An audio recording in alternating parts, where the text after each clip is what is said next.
तो hi everyone, मैं RS के और आप देख रहे हैं आपका अपना पसंदीदा चैनल द आरएस के स्टडी पॉइंट, जिस पे आज हम टॉपिक्स लेके आए हुए हैं मेरे प्यारे बच्चों क्लास 10th वालों के लिए। जो खास कर क्लास 10th वालों के लेके आए हुए हैं। अब हम उनके लिए लेकर नहीं आए हुए हैं जो 2026 में एग्जाम दे चुके हैं। ठीक है, आज हम उन लोगों के लिए लेके आए हुए हैं क्लास जो मेरे प्यारे बच्चों 2027 में एग्जाम देने वाले हैं। क्योंकि मेरे प्यारे बच्चों ये जो आज का टॉपिक है ये क्या है, ये आज का जो टॉपिक है वो न्यू बैच पर रिलेटिव है। क्या है आज का जो टॉपिक है वो क्या है, वो न्यू बैच पर रिलेटिव है। ठीक है, वो न्यू बैच है। ये न्यू बैच का डिस्क्रिप्शन आप लोगों को दे दिया जाएगा। ठीक है, आपका ये एक भाग बता चुके हैं, आज आपका ये भाग 2 है। ठीक है, भाग 2 है। और जो भी बच्चा नया है, जो भी भाग 1 नहीं देखा है, उसकी वीडियो की डिस्क्रिप्शन हम बायो में दे देंगे, मतलब डिस्क्रिप्शन में दे देंगे यहाँ पर। तो मेरे प्यारे बच्चों भाग 1 को जरूर देख लीजिएगा। ठीक है, क्या मेरे प्यारे बच्चों भाग 1 को आपको क्या करना है, जरूर देख लेना है। भाग 1 अगर आप देख लेंगे तो मेरे प्यारे बच्चों आपका जो है 7 टॉपिक जो पिछले हैं, जो इस चैप्टर के इंपॉर्टेंट जीरो से हीरो की बनने वाली तैयारी की जो हम आप लोगों के लिए लेके आए हुए हैं, उसका आधा अंश मतलब कि आधा भाग जो है मेरे प्यारे बच्चों वो भाग 1 में पाया गया है। कहाँ पाया गया है? ठीक है, वो भाग 1 में पाया गया है। ठीक है, वह भाग 1 में पाया गया है। तो हम आप लोगों को बता दूं कि आपको मेरे प्यारे बच्चों भाग 1 अवश्य देख लेना है। आप लोग भाग 1 देखने के लिए जो भी बच्चा 9th में जो 9th का पेपर देके आया हुआ है, जो बच्चा डरा हुआ है वो क्या करेगा, चैनल को सब्सक्राइब कर लेगा। ठीक है, क्या करेगा, चैनल को सब्सक्राइब कर लेगा। जिससे मेरे प्यारे बच्चों मैं आप लोगों को बता दूं कि यहाँ पर मैं जो भी इम्पोर्टेंट टॉपिक, जो भी इम्पोर्टेंट क्लासेस और जो भी इम्पोर्टेंट आवश्यक जितने भी क्या करते हैं यहाँ पर टॉपिक्स वगैरह हैं, आप लोगों को आपके हिसाब के मुताबिक, ठीक है, आपके सोकर जागने से पहले आपके मोबाइल में हमारा वीडियो आ जाए, उसके लिए क्या करना है, उसके लिए आपको चैनल को सब्सक्राइब कर लेना है। ठीक है, तो मैं आरएस के आपकी स्वागत करते हैं फिर से आपका अपना यूट्यूब चैनल द आरएस के स्टडी पॉइंट में। तो मेरे प्यारे बच्चों आज की इस खास क्लास क्या है कि कक्षा 10th वालों के लिए है, उन बच्चों के लिए है जो 9th का एग्जाम दे के आए हुए हैं और डरे हुए हैं। तो मेरे प्यारे बच्चों उनसे मैं बताना चाहता हूं कि न्यू बैच चालू हो गई है। ठीक है, न्यू बैच चालू हो गई है। आज आपका फिजिक्स का है, फिर आपका केमिस्ट्री का होगा, बायो का होगा, हिंदी का होगा और इंग्लिश का होगा। कुल मिलाकर यहाँ पर सारे सब्जेक्ट क्या किए जाएंगे, आपके मुताबिक आपके सोने से पहले आपके वीडियो में पहुंच जाएंगे। ठीक है, मतलब कि आपके फोन में वीडियो पहुंच जाएगी। ठीक है, तो मेरे प्यारे बच्चों मैं आरएस के आपसे वादा करता हूं कि इस साल जितने भी मेरे प्यारे बच्चे पढ़े हैं वो तो अच्छे अंक प्राप्त ही करेंगे, हम उम्मीद उनसे रखेंगे। क्योंकि जो यहाँ पर हम पढ़ाए हैं 2026 में मेरे प्यारे बच्चों, ठीक है, उसमें से हम कुछ देखे हैं, हम कुछ मिलाए हैं, तो 75% से ज्यादा 75% से ज्यादा पेपर फंसा है। ठीक है, जितना भी पढ़ा है 75% से ज्यादा फंसा है। तो इस बार मेरे प्यारे बच्चों पहले से ही शुरुआत कर दिए हैं, न्यू बैच ला दिए हैं आप लोगों के लिए। तो इस बार आशा करेंगे कि यहाँ पर 95 से 97% तक पेपर क्या हो फंसे। ठीक है, तो यहाँ से आपको क्या करेंगे, जीरो से हीरो की तैयारी करवाएंगे। ठीक है, क्या करवाएंगे, जीरो से हीरो की तैयारी करवाएंगे। जीरो से हीरो की क्या कराएंगे, तैयारी कराएंगे। मतलब कि आपका 1 2 3 4 5 6 7 नंबर तक। ठीक है, 7 नंबर तक आपका क्या कराएंगे, हर टॉपिक जितने भी हैं 1 नंबर से लगा के 7 नंबर तक आपको बताएंगे, जिससे मेरे प्यारे बच्चों आपको बहुत अच्छी तरीके से क्या समझ में आए। ठीक है, तो चलते हैं, ज्यादा टाइम ना लेते हैं, अपने टॉपिक्स को देखते हैं। और ये आपका टॉपिक्स ज्यादा हम बड़ी नहीं कह रहे हैं, मतलब कि ज्यादा बड़े नहीं है, ना ही ये 5 नंबर में पूछे जाएंगे, ना ही ये 7 नंबर में पूछे जाएंगे, लेकिन हाँ ये आपके 1 से 2 3 नंबर में क्या किए जाएंगे, पूछ लिए जाएंगे, ठीक है, पूछ लिए जाएंगे। तो ये आपको ध्यान देना है कि आपका यूपी बोर्ड का अगर 0.5 भी नंबर बढ़ जाता है तो उससे आपका क्या होता है, बहुत ही लाभ होता है, ठीक है। तो ये मत सोचिएगा कि सर ये बहुत छोटे हैं, 1 नंबर के हैं, ये बात को याद कर लेंगे, आखिरी में याद कर लेंगे। तो हम आप लोगों को बता दूं, अगर आपकी जड़ नहीं मजबूत होगी या आपकी अगर जड़ नहीं मजबूत होगी तो फिर आपका पेड़ क्या हो जाएगा, कमजोर हो जाएगा। तो आपको जड़ मजबूत करना है, ये आप लोगों का जड़ हम मजबूत करा रहे हैं। तो मेरे प्यारे बच्चों, शुरू से लास्ट तक वीडियो को जरूर देखिएगा और आशा करेंगे कि आपको समझ में भी आएगा। चलिए देखते हैं। तो हमने अवतल और उत्तर अवतल दोनों चीजें पढ़ी।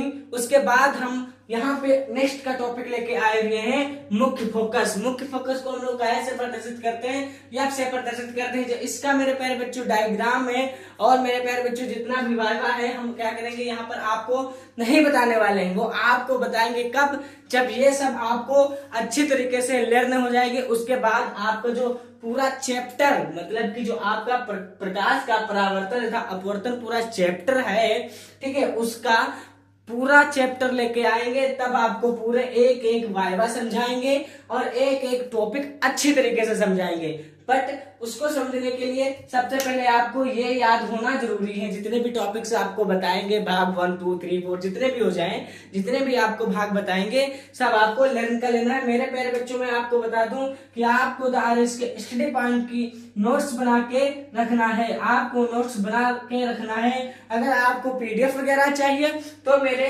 चैनल को बायो में पड़ी हुई लिंक है, कौन सी लिंक है, या फिर आप टेलीग्राम चैनल को सब्सक्राइब कर सकते हैं या फिर आप क्या व्हाट्सएप को फॉलो कर सकते हैं, ठीक है। उस पे आपको फ्री पीडीएफ दी जाएगी, ना कोई चार्ज ना कोई पैसा, ठीक है।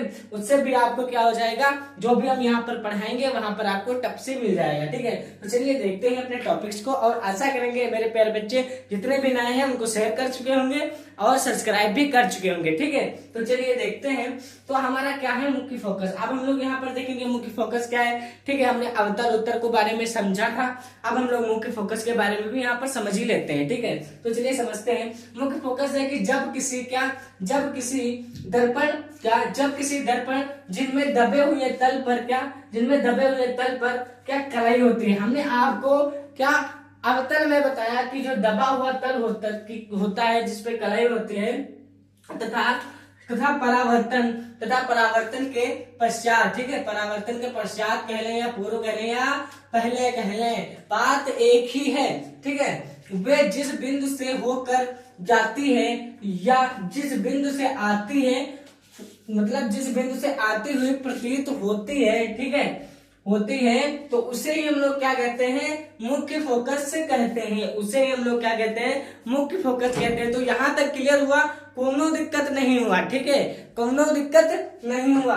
तो चलिए मेरे प्यारे बच्चों, आपका जो हमने 2 नंबर का टॉपिक क्लियर करवा दिया। This is a very most important question, ठीक है, ये वेरी मोस्ट इंपॉर्टेंट क्वेश्चन है। तो इसको आपको क्या करना है, अपनी नोट्स बुक में बहुत अच्छी तरीके से लिखना है।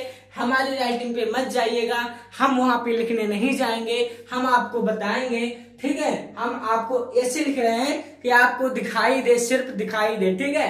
मेरे प्यारे बच्चों, मैं आपको बता दूं कि आप अपने नोट्स में बहुत प्यार से लिखिएगा, रफ कॉपी अभी मत बनाइएगा, ठीक है, रफ कॉपी अभी मत, अभी आपको नोट्स बना लेने हैं। 2-3 महीने तक आपको क्या करना है, सारी चीजें क्लियर करवा देंगे, नोट्स हो जाएगी। उसके बाद जब हम आपको लाइव क्लासेस देंगे मेरे प्यारे बच्चों, वहां मैराथन लेके आएंगे, वहां रिविजन लेके आएंगे, तब मेरे प्यारे बच्चों आपको क्या करना है, तब आपको रफ कॉपी यूज करना है, ठीक है। तभी आपको रफ कॉपी यूज करना है। अभी आपको ओरिजिनल कॉपी स्टडी पॉइंट की बना लीजिए, ठीक है, जिसपे हमारा ही कंटेंट लिखिए। और हम आशा करेंगे 2026 के जितने भी प्यारे बच्चे हैं, जितने भी हमको सपोर्ट किए, जितने भी हमको देखकर आगे बढ़े, जितने भी बच्चे हमारे चैनल से अच्छा कंटेंट प्राप्त किए, आशा करेंगे, ठीक है, कि वो बच्चे बहुत ही अच्छे अंक से पास होंगे। वो बच्चे बहुत ही अच्छे अंक से क्या होंगे, पास होंगे, बहुत अच्छा रिजल्ट लाएंगे। बहुत अच्छी मेहनत भी किए हैं, हम लोग भी मेहनत किए हैं, ठीक है। और अब हमारी जो टारगेट है 2027 का, उस पे हम लोग और भी उससे ज्यादा टारगेट मतलब कि मेहनत करेंगे और बच्चों से भी मेहनत करवाएंगे। ठीक है, हम ये चाहते हैं कि छोटा सा कंटेंट दें आपको और बड़ा सा नंबर मिले आपको। ठीक है, तो चलिए हम लोग देखते हैं यहाँ पर दूसरा टॉपिक क्या है कि वक्रता केंद्र। ठीक है, क्या है वक्रता केंद्र। वक्रता केंद्र को हम लोग सी से प्रदर्शित करते हैं। काय से प्रदर्शित करते हैं? सी से प्रदर्शित करते हैं। ठीक है, तो सी से प्रदर्शित करते हैं, तो वक्रता केंद्र को हम लोग क्या करेंगे यहाँ पर अच्छी तरीके से देख लेंगे। तो वक्रता केंद्र की डिफिनेशन देख लेंगे और 2 नंबर हासिल कर लेंगे। ठीक है, जिस गोले में से दर्पण को काटा जाता है, ठीक है, जिस गोले में से दर्पण को काटा जाता है उस गोले के केंद्र को गोले के केंद्र को दर्पण का वक्रता केंद्र कहते हैं। इसे हम लोग कहाँ से प्रदर्शित करते हैं? इसे हम लोग मेरे प्यारे बच्चों सी से प्रदर्शित करते हैं। ठीक है, जहां भी से आए आप समझ जाइएगा कि वक्रता केंद्र की बात हो रही है यहाँ पर। ठीक है, तो चलिए हम लोग देखते हैं इसको भी हम लोग वेरी मोस्ट इंपॉर्टेंट का दर्जा दे देते हैं। ठीक है, वेरी मोस्ट इंपॉर्टेंट क्वेश्चन है। चलिए हम लोग देखते हैं मुख्य अक्ष। क्या देखते हैं? मुख्य अक्ष देखते हैं कि मुख्य अक्ष क्या है कि दर्पण के वक्रता केंद्र तथा ध्रुव को, ठीक है, वक्रता मतलब कि समझिए यहाँ पर मेरे प्यारे बच्चों कि दर्पण के वक्रता केंद्र तथा ध्रुव को मिलाने वाली रेखा को दर्पण की मुख्य अक्ष कहते हैं। क्या कहते हैं? दर्पण की मुख्य अक्ष कहते हैं। तो यहाँ पर यह भी क्लियर हुआ कि हमें मुख्य अक्ष कहाँ पर प्राप्त होता है और मुख्य अक्ष किसे कहते हैं। तो यहाँ पर हम आपको डिफिनेशन के बारे में बताया, सिर्फ 2 लाइन की डिफिनेशन है और 2 नंबर देके जाएगी। ध्यान दीजिए, ध्यान देने की बात है। और आपको जब काम आएगा मेरे प्यारे बच्चों, बेसिक जब ही काम आएगा जब आपका मेरे प्यारे बच्चों लाइव चलेगा और हम आपसे सवाल करेंगे और आप उनको जवाब देंगे। ठीक है, फटाफट जवाब देंगे। तो चलिए मेरे प्यारे बच्चों आगे देखते हैं। आगे हमारा क्या है? आगे हमारा है द्वारक। अब हम लोग द्वारक के बारे में समझेंगे यहाँ पर कि द्वारक कौन सी चीज है और द्वारक किसे कहते हैं। तो चलिए हम लोग देखते हैं कि दर्पण के परावर्तक जल के व्यास को, क्या दर्पण के परावर्तक जल के व्यास को दर्पण द्वारक कहते हैं। ठीक है, तो ध्यान दीजिएगा कि दर्पण के एक परावर्तक जल के व्यास को दर्पण का द्वारक ही कहते हैं। तो यहाँ तक क्लियर हुआ, कोनो दिक्कत नहीं है। चलिए हम लोग देखते हैं ध्रुव देखते हैं पी। क्या ध्रुव पी को हम लोग देखते हैं कि दर्पण के परावर्तक जल के मध्य, क्या दर्पण के परावर्तक, ठीक है, हम यहाँ पर ब्लैक का यूज करने वाले हैं कि दर्पण, ठीक है, क्या मेरे प्यारे बच्चों ध्यान दीजिएगा कि दर्पण के परावर्तक जल के व्यास के, दर्पण को व्यास के द्वारा कहते हैं तो बताया, लेकिन ध्रुव किसे कहते हैं? ध्रुव को हम लोग पीछे प्रदर्शित करते हैं कि दर्पण के परावर्तक तल के माध्य, क्या तल के मध्य बिंदु को दर्पण का ध्रुव कहते हैं। क्या कहते हैं? दर्पण का ध्रुव कहते हैं। इसे हम लोग कैसे प्रदर्शित करते हैं? पी से प्रदर्शित करते हैं। ठीक है, तो जहां पर पी आ जाए समझ जाइएगा ध्रुव है। ठीक है, ऐसे आपका गोला बना हुआ होगा, क्या बना हुआ होगा? ऐसे गोला बना हुआ होगा और ये आपका ध्रुव हो जाएगा। यहाँ पर पी दिया होगा तो ये आपका क्या हो जाएगा? ध्रुव हो जाएगा। मुख्य क्या हो जाएगा? मुख्य अक्ष हो जाएगा। ये आपका मुख्य अक्ष हो जाएगा और ये आपका द्वारक हो जाएगा और ये मेरे प्यारे बच्चों क्या हो जाएगा? ये आपका ध्रुव हो जाएगा। ठीक है, तो चलिए मेरे प्यारे बच्चों उसके बाद हम लोग देखते हैं फोकस दूरी। फोकस दूरी को हम लोग यब से प्रदर्शित करते हैं। हमने आपको नहीं, आपके जो बच्चे मतलब आपके जो सीनियर हैं, ठीक है, जो अब यहाँ पे एग्जाम देके गए हैं 2026 में, उनको हमने बताया कि फोकस दूरी किसे कहते हैं, फोकस दूरी से क्या हमको प्राप्त होता है, फोकस दूरी कहाँ कहाँ काम आती है, हर चीज हमने बताया उनको। चलिए हम आपको भी बता देते हैं यहाँ पर। ठीक है, तो फोकस दूरी क्या है? फोकस दूरी जहां पर हो समझ लीजिए, या जहां पर हो समझ लीजिए फोकस दूरी। ठीक है, तो दर्पण के मुख्य, क्या दर्पण के ध्रुव से मुख्य फोकस तक की दूरी दर्पण के फोकस दूरी कहलाती है। ठीक है, फिर से देखिएगा, एक लाइन की नंबर, एक नंबर का और एक लाइन का है। ठीक है, ये आपका भले ही आपका अगर ना ही पूछा जाएगा तब भी आपका अगर ये क्लियर है तो आपके बहुत चीज समझ लीजिए क्लियर है। ठीक है, कि दर्पण के ध्रुव से मुख्य फोकस तक की दूरी दर्पण की फोकस दूरी कहलाती है। ठीक है, चलिए तो हम लोग ये भी वेरी मोस्ट इंपॉर्टेंट मान लेते हैं। उसके बाद मेरे प्यारे बच्चों फोकस तल क्या है? उसके बाद हमारा है फोकस तल। अब हम लोग यहाँ पर फोकस तल के बारे में देखेंगे। ठीक है, क्या फोकस तल भी हम लोग यहाँ पर अच्छी तरीके से डिस्कस करेंगे। ठीक है, तो फोकस तल क्या है कि मुख्य अक्ष के लंबवत, क्या मुख्य अक्ष के लंबवत वह तल जो मुख्य, क्या वह तल जो मुख्य फोकस से क्या फोकस से होकर जाता है, क्या फोकस से होकर जाता है, फोकस तल कहलाता है। क्या कहलाता है? फोकस तल कहलाता है। तो हम लोग फोकस तल के बारे में यहाँ पर हमने समझा और आपको भी समझाया कि फोकस तल किसे कहते हैं। तो आप पीछे से खड़े हो जाएंगे, सर मुख्य क्या मुख्य अक्ष के लंबवत वह तल जो मुख्य फोकस से होकर जाता है उसे ही फोकस तल कहते हैं। समझ में आया? समझ में आया ना? ठीक है, तो आशा करते हैं कि आपको समझ में ही आया होगा। चलिए हम लोग देखते हैं वक्रता त्रिज्या आर। ठीक है, क्या देखते हैं? वक्रता त्रिज्या आर देखते हैं। ठीक है, तो वक्रता त्रिज्या आर क्या है कि जिस गोले में से दर्पण को काटा जाता है, जिस गोले में से दर्पण को काटा जाता है उस गोले की त्रिज्या को दर्पण की वक्रता त्रिज्या कहलाता है। क्या कहलाता है? कि दर्पण की वक्रता त्रिज्या कहलाता है। इसे आर से प्रदर्शित करते हैं मेरे प्यारे बच्चों। वक्रता त्रिज्या आर, वक्रता त्रिज्या को हम लोग आर से प्रदर्शित करते हैं। जहां पर आर हो समझ जाइए कि वक्रता त्रिज्या आंख मीच के है। ठीक है, तो चलिए मेरे प्यारे बच्चों देखते हैं फोकस दूरी तथा वक्रता त्रिज्या में संबंध। देखिए यहाँ पर सूत्र पूछा गया है, अब हम लोग यहाँ पर सूत्र याद करेंगे। ठीक है, तो फोकस दूरी वक्रता त्रिज्या की आधी होती है, तो सबको नहीं पता है, सबको उन्हीं को पता है जो 2026 में एग्जाम दिए हैं। 2027 में एग्जाम देने वाले बच्चों को अभी नहीं पता है। तो आरिश के सर है ना, आरिश के सर हर चीज बताते हैं, तो ये भी बताएंगे। तो इसका क्या हो जाएगा? इसका मेरे प्यारे बच्चों हो जाएगा, ठीक है, फोकस दूरी वक्रता त्रिज्या की आधी होती है। मतलब जो फोकस दूरी होती है वो वक्रता त्रिज्या को हम लोग कहाँ से प्रदर्शित करते हैं? आर से प्रदर्शित करते हैं। ठीक है, तो ये हमारा क्या हो गया? फोकस दूरी और आर हो गया, वक्रता त्रिज्या हो गई, और 2 का मतलब आधा।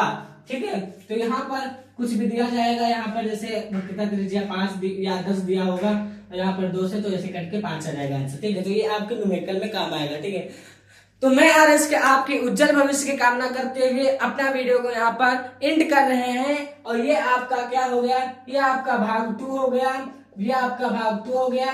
आप लोग स्क्रीनशॉट ले लीजिए, हट साइड हो गए हैं। ठीक है, और मेरे प्यारे बच्चों आपको भाग 1 का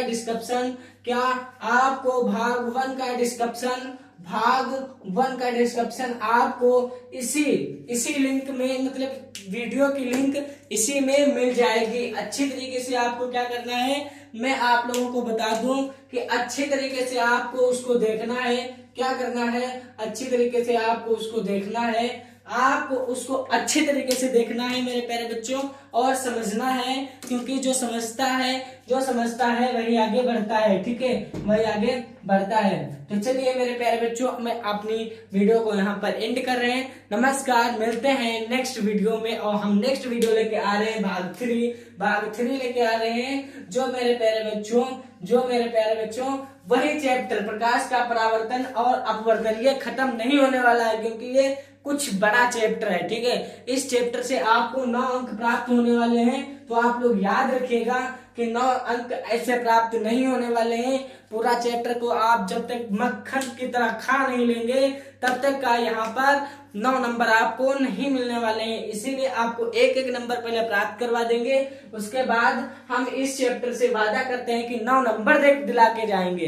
बिना 9 नंबर दिलाए आरएस के सर हार मानने वाले में से नहीं है। ठीक है, तो चलिए नमस्कार, मिलते हैं नेक्स्ट वीडियो में। तब तक का क्या करते हैं, ये वीडियो देख लीजिएगा, और मेरे प्यारे बच्चों लिंक डाल देंगे तो आपको क्या करना है, भाग 1 भी देख लेना है। और जो भी नए बच्चे आ रहे हैं हमारे चैनल पर, उनसे एक निवेदन है, ठीक है, विनम्र निवेदन है कि मेरे प्यारे बच्चों चैनल को सब्सक्राइब करके अपने दोस्तों को शेयर कर दीजिए, जिनमें मेरे प्यारे बच्चों अच्छी तरीके से आपको अच्छा कंटेंट मिले और आप अच्छी तरीके से आपका भविष्य बने। ठीक है, नमस्कार, मिलते हैं नेक्स्ट वीडियो में। धन्यवाद।